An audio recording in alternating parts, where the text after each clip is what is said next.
Before I begin, be sure to like the video and leave a comment on what you think of it.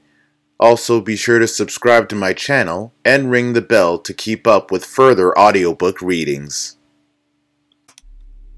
Will by Will Smith with Mark Manson. The Wall. When I was 11 years old, my father decided he needed a new wall on the front of his shop.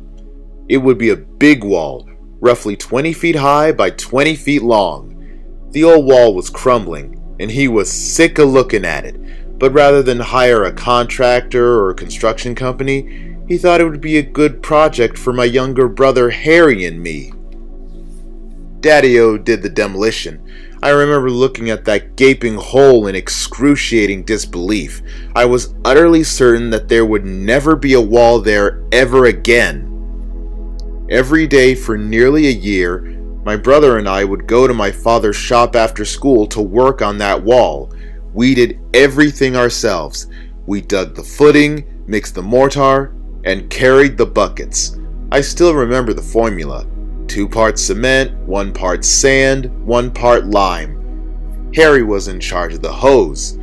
We'd mix the pile with shovels out on the sidewalk and then fill 2-gallon buckets and lay our separate bricks.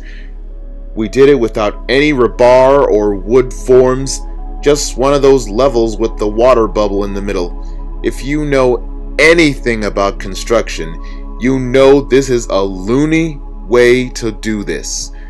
If we can keep it real, this is chain gang kind of labor. Today we would just call Child Protective Services.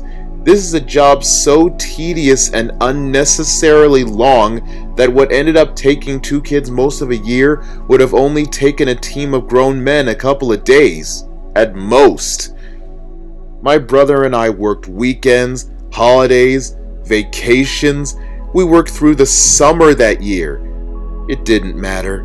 My father never took a day off, so neither could we. There were so many times I remember looking at that hole, totally discouraged. I couldn't see how this was ever going to end. The dimensions became unfathomably large in my mind. It seemed like we were building the Great Wall of West Philly. Billions of red bricks stretching infinitely into some distant nowhere. I was certain that I would grow old and die still mixing concrete and carrying those buckets. I just knew it. But Daddy-O wouldn't let us stop. Every day we had to be there, mixing concrete, carrying buckets, laying bricks. It didn't matter if it was raining, if it was hot as hell, if I was mad, if I was sad, if I was sick, if I had a test the next day. There were no excuses. My brother and I tried to complain and protest, but it made no difference to Daddy-O. We were trapped. This wall was a constant. It was permanence. Seasons changed, friends came and went, teachers retired, but the wall remained.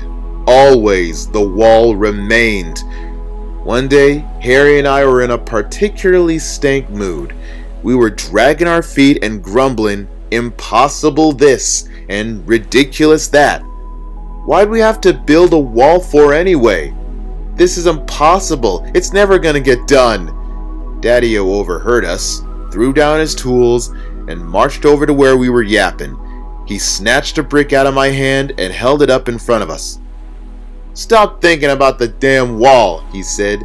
"There is no wall. There are only bricks. Your job is to lay this brick perfectly. Then move on to the next brick. Then lay that brick perfectly. Then the next one. Don't be worrying about no wall. Your only concern is 1 brick." He walked back into the shop. Harry and I looked at each other, shook our heads. "This dude's a kook," and went back to mixing. Some of the most impactful lessons I've ever received, I've had to learn in spite of myself. I resisted them. I denied them. But ultimately, the weight of their truth became unavoidable. My father's brick wall was one of those lessons. The days dragged on. And as much as I hated to admit it, I started to see what he was talking about. When I focused on the wall, the job felt impossible, never ending. But when I focused on one brick, everything got easy. I knew I could lay one damn brick well. As the weeks passed, the bricks mounted and the hole got just a little bit smaller. I started to see that the difference between a task that feels impossible and a task that feels doable is merely a matter of perspective. Are you paying attention to the wall, or are you paying attention to the brick? Whether it was acing the test to get accepted into college, hitting it big as one of the first global hip-hop artists, or constructing one of the most successful careers in Hollywood history, in all cases, what appeared to be impossibly large goals could be broken down into individually manageable tasks, insurmountable walls comprised of a series of conceivably layable bricks. For my entire career, I have been absolutely relentless. I've been committed to a work ethic of uncompromising intensity, and the secret to my success is as boring as it is unsurprising. You show up and you lay another brick. Pissed off? Lay another brick. Bad opening weekend? Lay another brick. Album sales dropping? Get up and lay another brick. Marriage failing? Lay another brick. Over the past 30 years, like all of us, I have dealt with failure, loss, humiliation, divorce, and death. I've had my life threatened, my money taken away, my privacy invaded, my family disintegrated, and every single day, still, I got up, mixed concrete, and laid another brick. No matter what you're going through, there is always another brick sitting right there in front of you, waiting to be laid. The only question is, are you going to get up and lay it? I've heard people say that a child's personality is influenced by the meaning of their name. Well, my father gave me my name. He gave me his name. And he gave me my greatest advantage in life, my ability to weather adversity. He gave me will. It was a cold, overcast day, nearly a year after my brother and I had begun. By that time, the wall had become such a fixture in my life that thoughts of finishing it felt like delusions. Like, if we ever did finish, there would tragically be another hole right behind it that immediately needed to be filled. But on that frigid September morning, we mixed the final pile, mixed the final bucket, and laid the final brick. Daddy-O had been standing there watching the last few bricks being set into place. Cigarette in hand, he stood quietly admiring our work. Harry and I set and leveled the final brick. Then silence. Harry kind of shrugged. What now?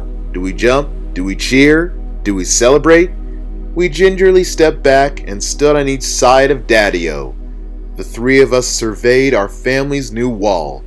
Daddy-O plucked his cigarette to the ground, twisted his boot to put it out, exhaled the final drag of smoke, and, never taking his eyes off the wall, he said, "Now don't y'all ever tell me there's something you can't do." Then he walked into the shop and got back to work.